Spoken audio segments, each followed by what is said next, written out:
contrary to anyone's potential belief, it's kind of hard to get me real riled up. Nothing can really grind my gears. It's like, it's like, what?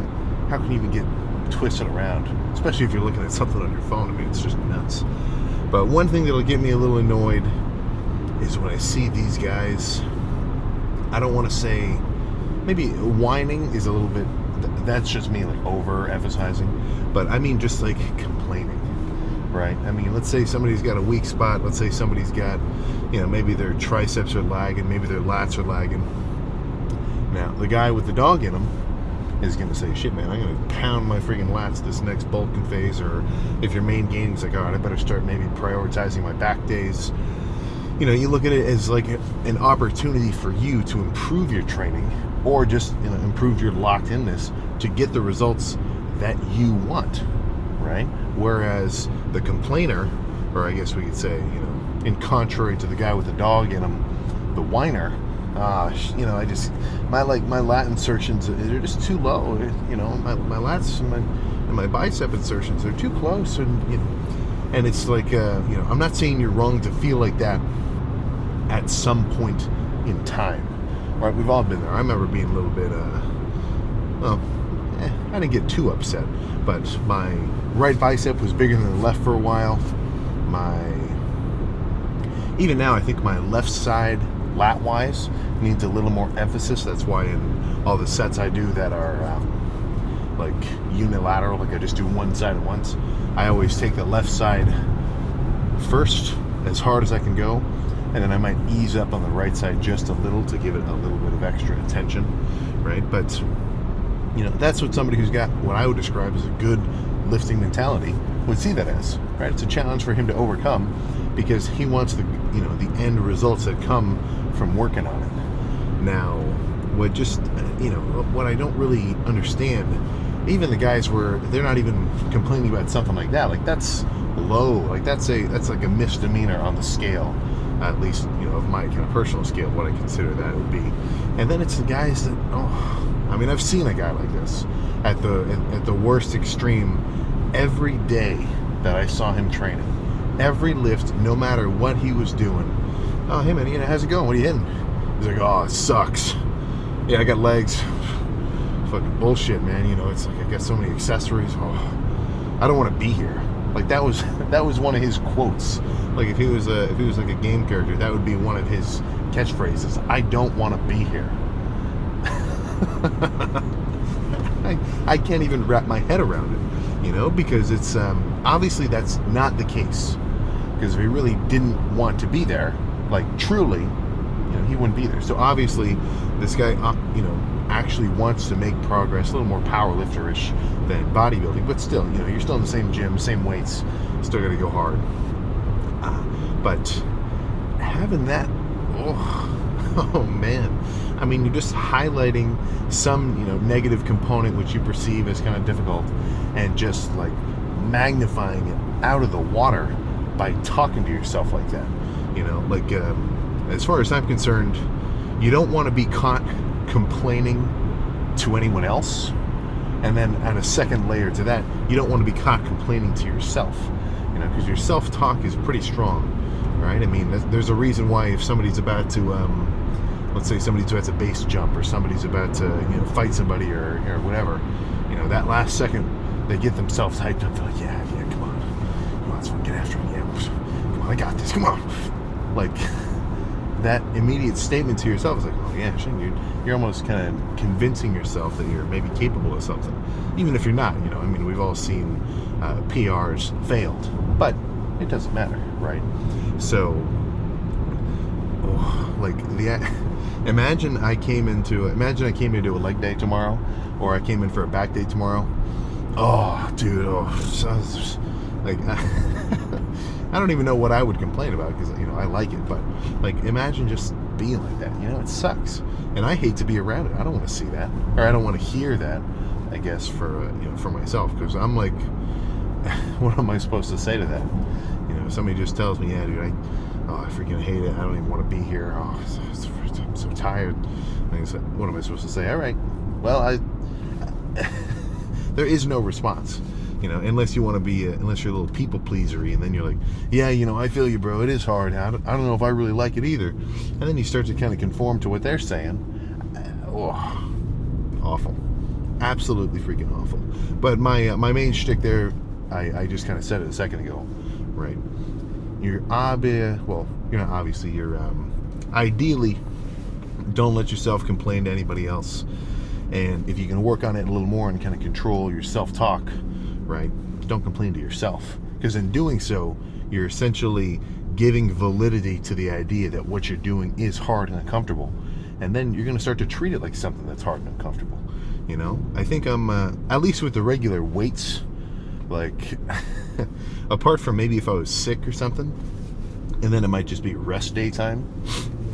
But I think I'm kind of beyond that with the weights, because I don't see no negative thought pops into my mind when it comes to a lift, right, of any freaking variety. Now, you know, sometimes you might not exactly feel like doing your 30 minutes of cardio. We've all been there. You might feel a little sleepy. You want to stay in bed just a touch, but you know, that's where you gotta kind of thug it out. And you know, the real thugs out there, right? They're thugging it out in their mind first, and their body follows. So it's a very important thing to kind of think about. So if you imagine yourself killing it, and you're thinking to yourself, yeah, I'm the guy who kills it, odds are your actual performance and in your practice, you're at least gonna have some hype. And then, you know, let's say you had a scrappy lift or something, at least you went into it with a good mentality, right? If I had to, you know, if somebody put me in a cage with a fully trained fighter, and I'm like, all right, Sam, the only way out is if you know, whatever. I don't even want to say knock out. Let's just say you can last. Would I rather sit there in the corner and go, oh my God, this guy knows what he's doing. I'm going to get my ass kicked. Fuck. Or would I have a better opportunity or better, you know, potential if in the corner I'm like getting myself amped up, getting my adrenaline going. I'm like, yeah, come on. Like it's, yeah, that'd be a sight to behold. A fully, 100% violent Sam Sulek. Yeah, well, hopefully that never happens. But yeah, playing for chest, I'm getting totally distracted with that little chat. I saw, because I was just watching some videos of some guys like competing from a while ago, and they were kind of like real, oh, you know, this diet is, whoa, you know, I don't know if I'm really going to place that well, and you know, it's just not something you want to put into verbalized words, right? Because word of mouth is a pretty powerful thing, especially when it's your own, to your own mind, right? I mean, that's how people get freaking mind controlled if you hear the same thing enough times in a row. But yeah, so playing for chest, hey, go nuts, you know? Heavy pressing, squeezing based, stretch, kind of keep a flies, and then whatever else other kind of movement in between. You know, no, there's certainly rhyme and reason, but it's kind of hard to have a bad chest day for me. So that's what I'm kind of that's what makes me a little bit excited about it, because I just get to walk in and, you know, pick, well, after I warm up, pick whichever equipment's open and say, all right, you know what, today we're getting crazy with it. Let's do some incline Smith machine instead of, you know, dumbbell, whatever I've been doing, right? You know, you never know. Plus, what if every machine is broken? I have to do some kind of random ass like jerry rig lift. I'm ready for it. I would hope not, but you know, you never know. But either way, I think within the hour I'll be posting down fully pumped up, fully pumped up with potentially less veins than last chest day. Not a ton, but a little, right? As this bulker, as this off season begins to progress, my vascularity will decrease ever so slowly. Now, I don't want it to. I'm trying not to put on too much body fat, and I guess you could say, in a sense, bulk responsibly, because you can totally over bulk. I mean, we've all seen it. I'm sure you might know somebody who maybe took a bulk too far, but it's there's no reason to try to hold on to like peak dieting leanness and do a real lean bulk, because the idea of like gaining no body fat while continually gaining like sufficient muscle mass in an off season, I think you're waiting for your alarm to go off because you're freaking dreaming right now. Right? You gotta maybe wake up, get some more carbs in your system. But either way, I'm gonna get some music going. Let's just get started with movement number 1, whatever that ends up being. All right, yeah. Nah, I got it. All right, this should be good. What do you think? 20? We'll see.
No, man. Oh. Yeah, that's perfect. Yeah, man. Thank you. Oh my god. Yeah, probably one more in a little. That was good though.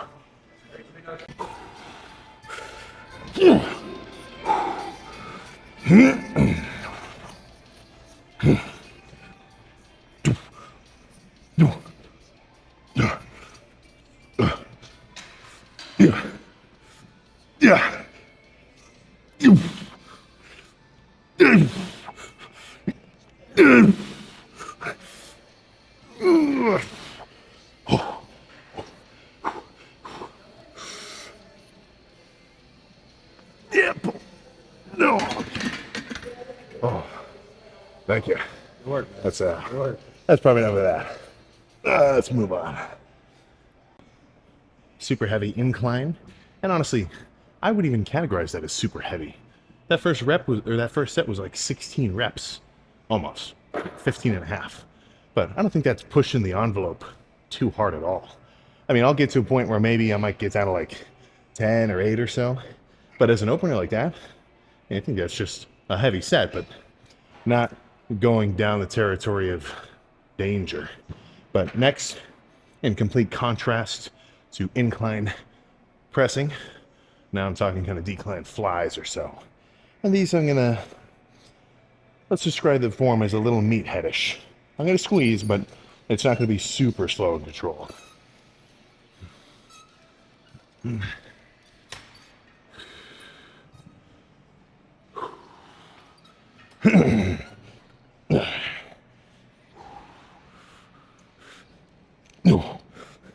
No. No.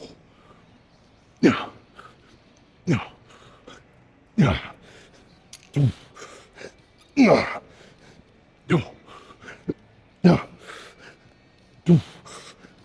No.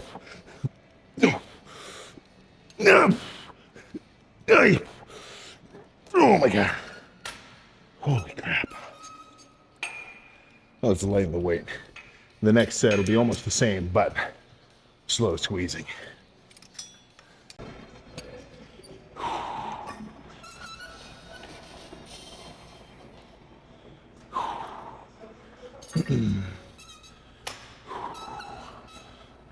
All right.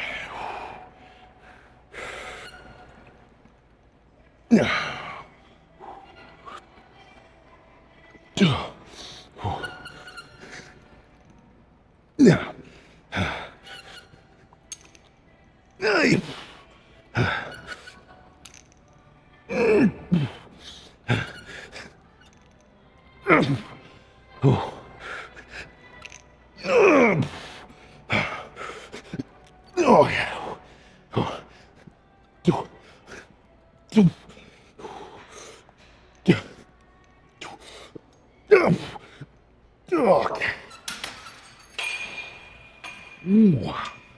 Holy crap. Yeah. Chest press next, and we're nearly done. I don't think my chest has burned that much for quite a while. All right, this is very potentially the last set. Now, if I think I might want to do 2 of these, we'll see. But yeah, only 2 plates is necessary, especially after having already done that heavy bench. Because it's like with chess, I feel like you've got 3 styles of sets, right? And you can do 2 at once, right? So you can do light and squeezing, flies. So I guess, well, squeezing fly is kind of funky, but whatever. So that first set of bench, right, just basically heavy and hard. Not much squeezing though, right? I'm not sitting at the top really flexing hard. The difficulty is even just doing the reps, especially in that deep stretch position, right? I'm not going to fail because I can't squeeze it on the top. I'm going to fail when I can't lift it any further. Then the flies, lighter with a squeezing hold. So now, almost combining 2 factors of those, lighter, squeezing, pressing. And I like this kind of machine, the ones where it gets lighter at the bottom and heavier as you get to the top, because it makes the strength curve just a little more interesting, right? Because with a regular, let's say you're doing a squat, you're not just gonna suddenly get halfway up and then it's like, okay, I can't get to the top anymore, but I can keep going halfway up. It's like, no, you're gonna reach a point where you cannot do another rep. Whereas with a machine that gets harder as you do it, like I might be able to bust out a couple of partials down here, even though I can't even get close to the top of the range of motion because the bottom is lighter. Like I really wish I had, I'm sure somebody would do it eventually, like a little scale that you could have like on your hands, like a force sensor, and feel just how much force you're exerting. I'm sure powerlifters would love that if you're doing a bench and it's like, you can see your strength curve, but that's for another day. Now all I have to do is get amped up and squeeze the shit out of my chest. But like I said, if I need 2 of them, we'll do 2. Absolutely no problem with that.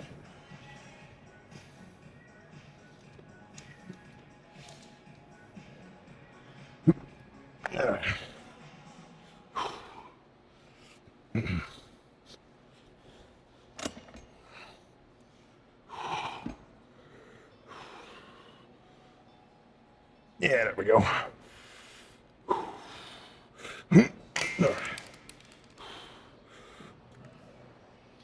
Yeah. Yeah. Yeah. Yeah.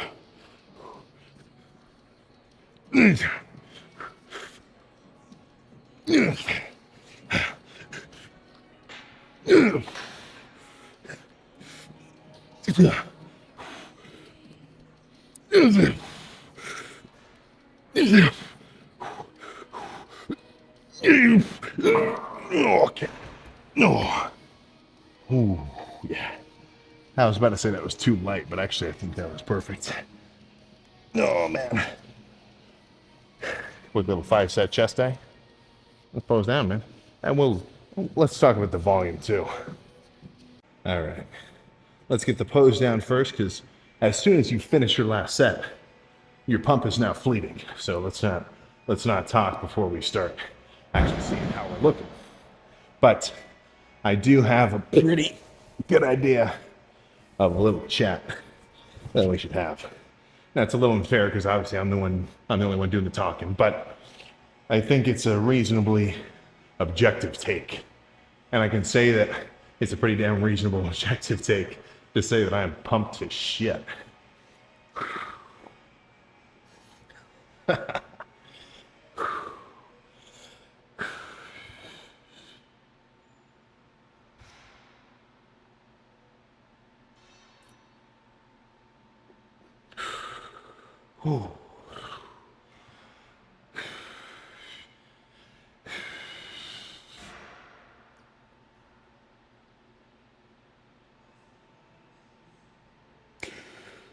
Oh. Oh my goodness. And one little cheeky.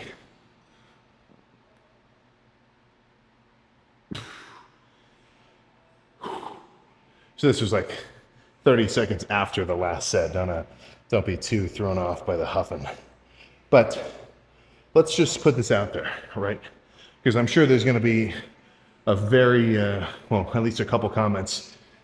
5 sets for a chest day? What is this guy thinking? He's got to double his volume. He's got to triple his volume. You know, I've been there. For a long time, I was Mr. 25 sets per workout, per body part. So there's a time when I was doing 25 sets for chest. Now, I think they were pretty scrappy, so it's more like increase in volume, decrease in intensity. So I've kind of gradually tried to switch the two, really prioritize the intensity, and in doing so, the volume just doesn't have to be so crazy, right? I mean, I don't think I'd get much out of trying to do 5 sets of bench, then 5 flies, and then 5 sets of press, instead of just the few that I ended up doing, right? Because let's just kind of agree on this. There's a spectrum of volume, and let's say that you really kill it. Every set is legitimately to failure, right? Like, no, you gotta have a guy spot it off you, or else you're gonna get crushed. Like, you're actually going hard. Can we agree that 100 sets is too much? There'd be no point. You're just burning yourself out. Like, if I try to do 100 working sets of that same intensity, I don't even think I'd be able to lift up the freaking bar with 135 at the end of it. And I'm sure I'd be sending myself into rhabdo from all the unnecessary damage and stress I'd be giving my system. Not to mention how long that would take. I mean, let's say I rest 1 minute, and then the sets, well, actually, I'm resting more like 2.5 minutes, sometimes 3 if it's a really big set. So what am I supposed to do? Spend 5 hours in here? It doesn't make any sense. So obviously this is too far. And on the complete opposite extreme, 0 sets, nothing. You get nothing out of 0, obviously. So clearly, 1 is better than 0. And you might think, okay, you're probably going to get better results if you drop that volume from 100 down to 25.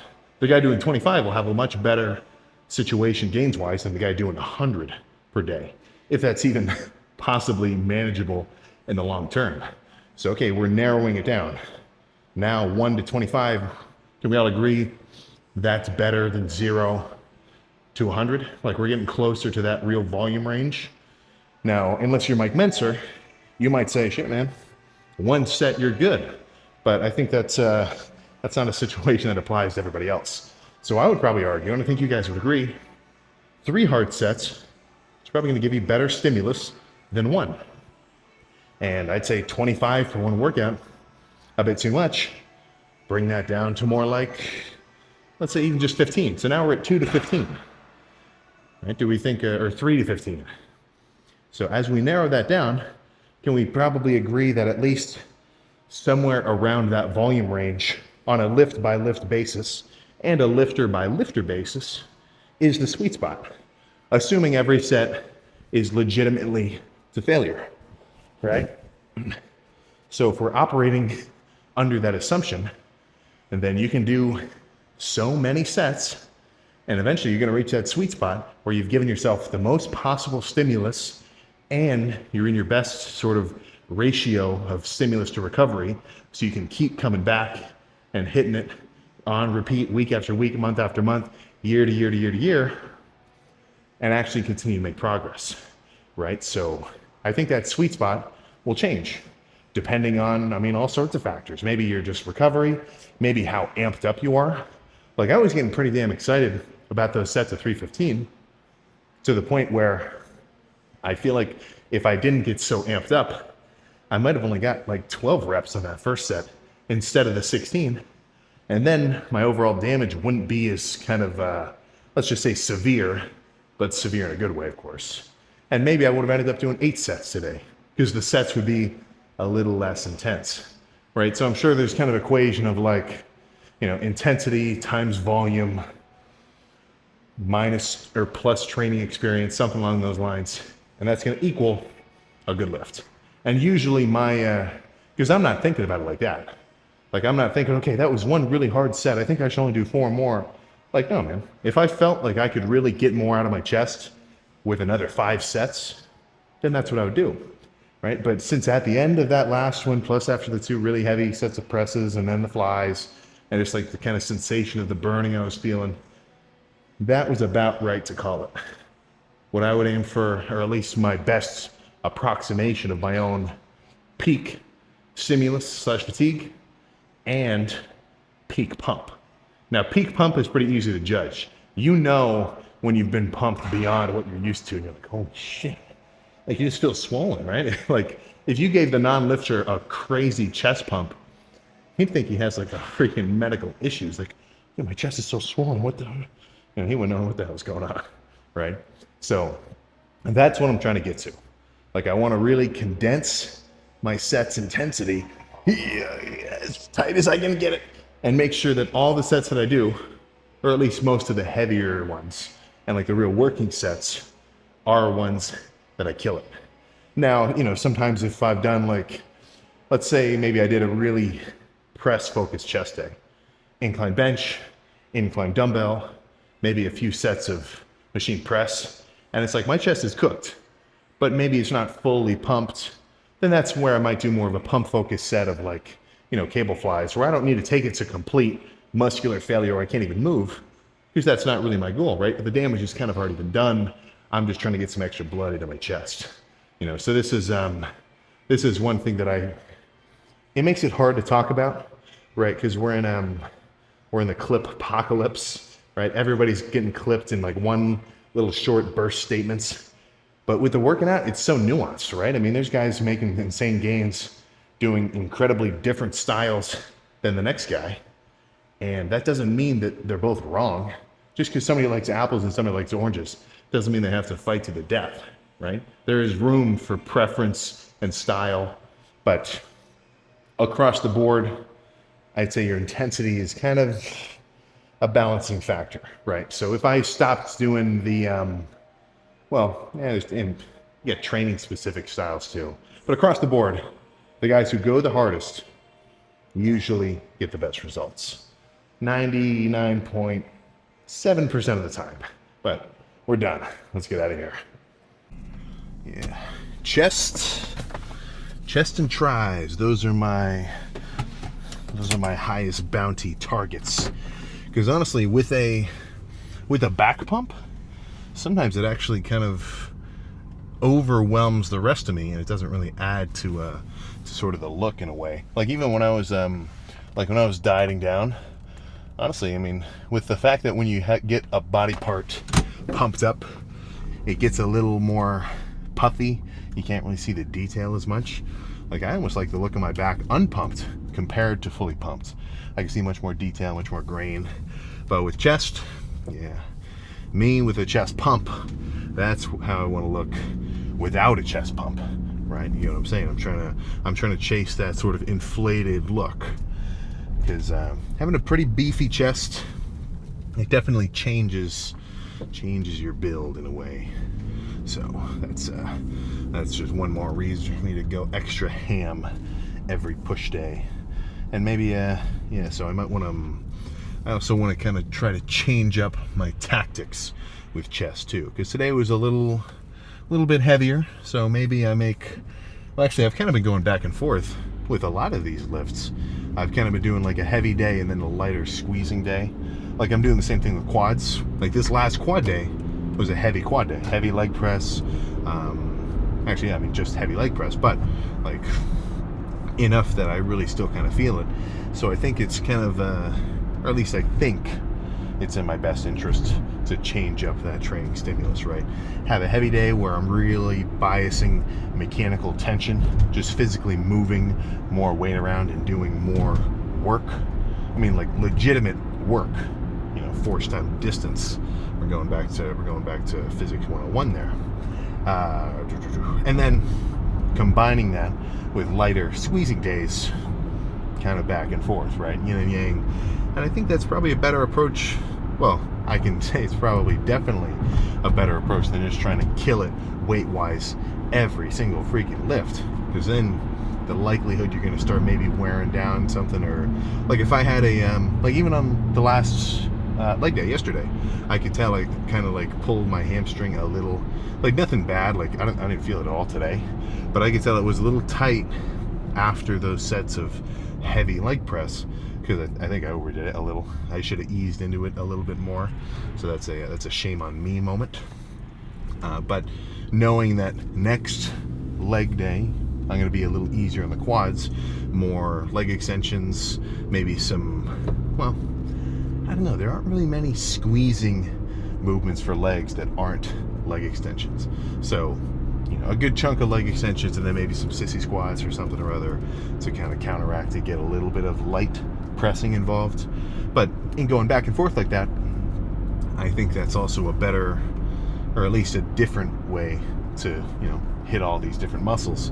But it also gives me a bit more time to recover. So if I ever have a little tweak, I don't have to worry about it, because that next lift, and I mean like a little one. If you ever have something big, definitely worry about it, because you don't want to further that injury. But if you have like a little something, maybe like sometimes my forearm gets a little tender when I'm doing really heavy bench or little things like that, then that next lift, light squeezing, like fly work, maybe a more cable-based lift, I'm not going to be really, pushing it. And then I get all that extra time to kind of, rebuild and sort of adapt. But yeah, I was really, I kept thinking about what I was saying in yesterday's kind of drive. Like, it's still kind of clicking in my mind. We're always so recovery oriented. It's always like, oh, you're not going to be able to recover. Oh, you're not going to... It's like, are you really maximizing your recovery? I'm not saying you specifically, I just mean somebody in general.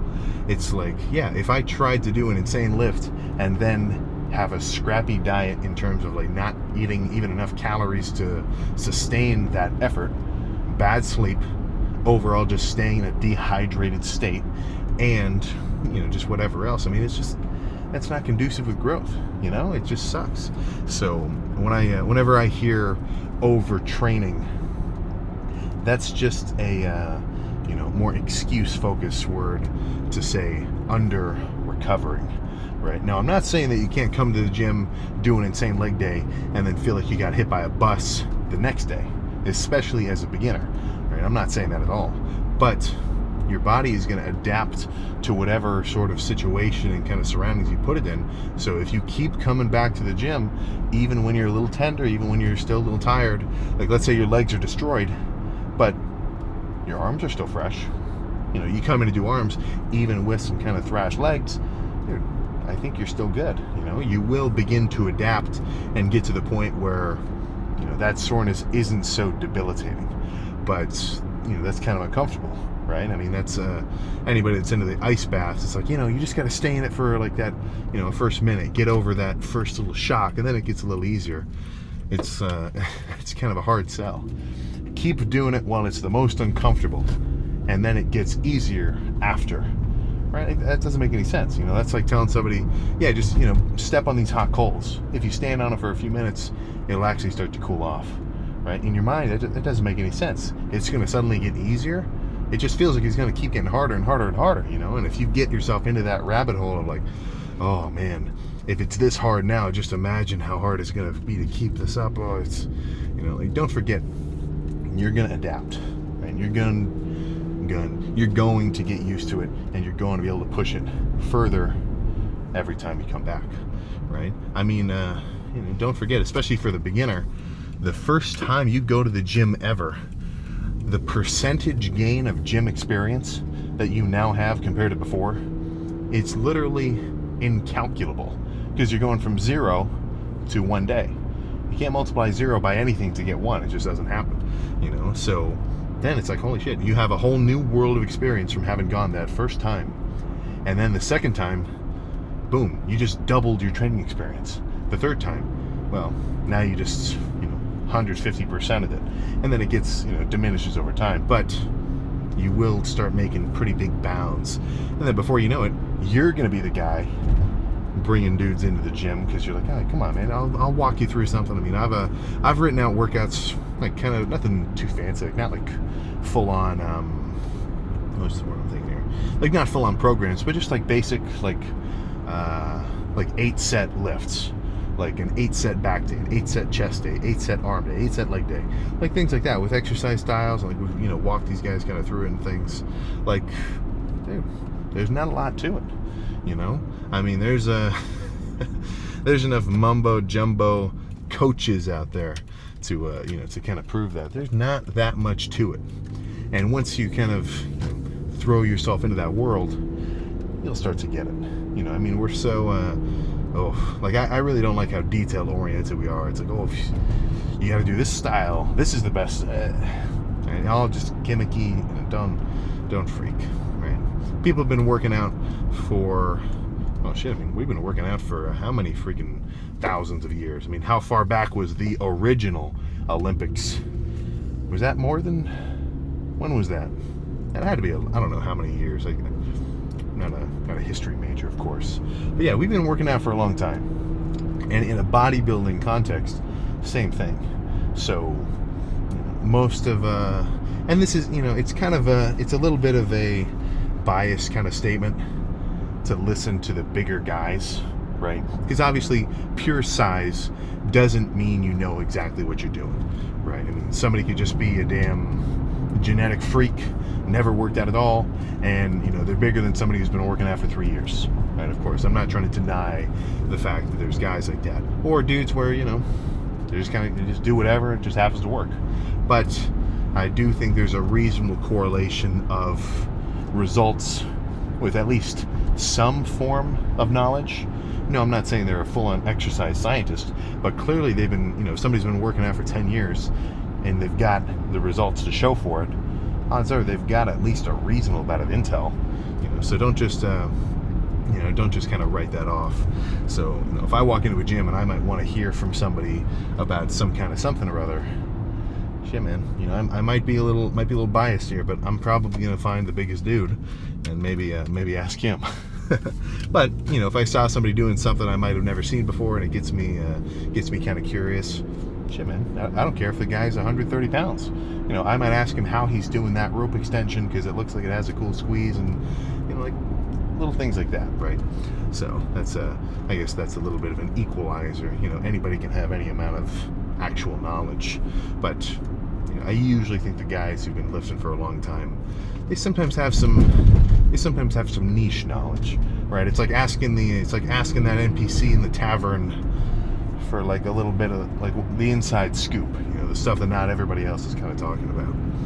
And maybe they're full of it. A lot of guys are, or maybe they drop some crazy like superset knowledge on you, and then you're like, holy crap, this is going in my chest day next week, 100% guaranteed. Right? You never know. But just I guess my key theme there is like, be open to new ideas, but don't be so open that you're just constantly being thrown back and forth in terms of like what you think is the right. Like try to have at least a little bit of a guard up, so that some of the things that you do in your workout, you could explain to someone else why you're doing it.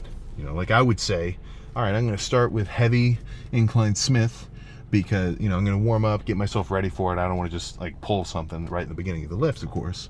But like once I'm warmed up and ready and exposed to the weight, then I'm going to start with some heavy work and really kind of bias the mechanical tension on my chest. And then, after a set or two of that, when I've, built up a reasonable amount of fatigue, I'm already kind of pumped, I just did a real heavy kind of tension focus set. Let's change it up, hit the chest in a different sort of way, do some lighter decline, slightly kind of flies, which is a totally different strength curve. And, at the end of it, shit, man, I'm fatigued, I'm pumped, and historically, for me at least, those kinds of lifts have worked.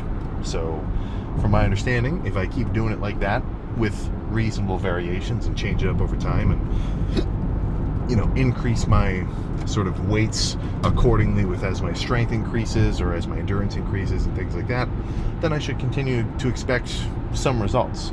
But if those results cease, then I might want to look back, change some things, maybe talk around, get some new information, and adjust from there, right?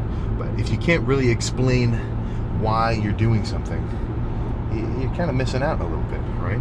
I mean, anybody who's like a die-hard motocross rider, and this isn't from experience, I'm just kind of saying, I would imagine that they know exactly what the hell's wrong with their bike anytime the engine gets a little funky or they get a little rattle, or they can feel their throttle's a little something, or their clutch is sticky, and like not even from looking at their thing, they can tell just from riding, like, okay, I better make these adjustments, because they know what's actually going on, right? So it's just kind of something where if you have some solid intention with the sets that you're doing, then I think you'll be able to push it even harder, right? So that's my finishing little quote, a little quip there. But yeah, that was a really freaky chest pump. And honestly, there's no denying it. A chest pump has got to be the freakiest one that at least I can get, right? Because relative from my lats to my chest is a little behind. So when it's fully pumped up, everything's a little bit more in proportion. But having done a chest day with flies and with pressing, it's like my shoulders get a little bit pumped up from stabilizing. Obviously, my chest is super pumped from being the primary muscle. My triceps get a little bit of pump just from being activated. You know, it's hard to get around complete tricep activation on chest. But, and from those flies especially, my biceps are getting a little bit of activation because I got to hold my arm in that position. And every movement, I'm really gripping onto the bar. You know, there's no need for straps on like a chest day. So then my forearms get a little bit of extra pump too. It's like a complete frontal torso pump. It's just freaking nuts. So that's fun for me. I'd say those are my main points why I'm a big chest fan. But every other lift has its own benefits, right? Don't get so caught up with one that you start to neglect the others, right? It's like you can't have a favorite child. You gotta love them all equally. But maybe, you know, you like each one for slightly different traits or different things about them. But the love has to be equal. That'll prevent you from, you know, maybe unconsciously backing off on your leg days and going extra hard on your chest days. As a lifter, you got to be a little more responsible than that. And I'm trying to keep myself to that sort of staple too. But plan for post-workout meal: half pound of ground beef, 2 slices of American cheese mixed in at the end once it's done cooking, barbecue sauce, 2 packs of instant rice that I have sitting in the cupboard. So that's it's about 120 grams of carbs. So classic little rice and beef kind of bowl that'll go down easy, and then I'm sure I'm gonna pass out like a freaking baby. So I'll see you tomorrow for what I hope to be my widest back pump of this off season. And honestly, that's how I want every lift to be. It's like every chest day in succession, I want to be freakier than the last. Every arm day, I want to be bigger than the last. Every back day, I want wider. Every leg day, I want just girthier. I think that's sort of what I'm aiming for. And we're only in the beginning. I mean, this we're not even 1 month deep. So this is this should be at least a personal record-breaking off season for me. And I tell you something, could not be more excited. So I think that's all I got. I'm sure I'll wake up at 254-ish, 255 maybe, something along those lines. Actually, no, probably more like 254. Yeah, that's kind of what I'm bouncing around. But we'll see. 260 to come. But yeah, it feels kind of crazy. 260 used to be like unfathomable. And now it's like, all right, you know, we'll probably hit 260 in a month or so, and then we'll just keep going up from there. Yeah, I'm sure 280 will be the same way eventually. But that's for later down the line. No need to get too excited just yet. So I will see you tomorrow back.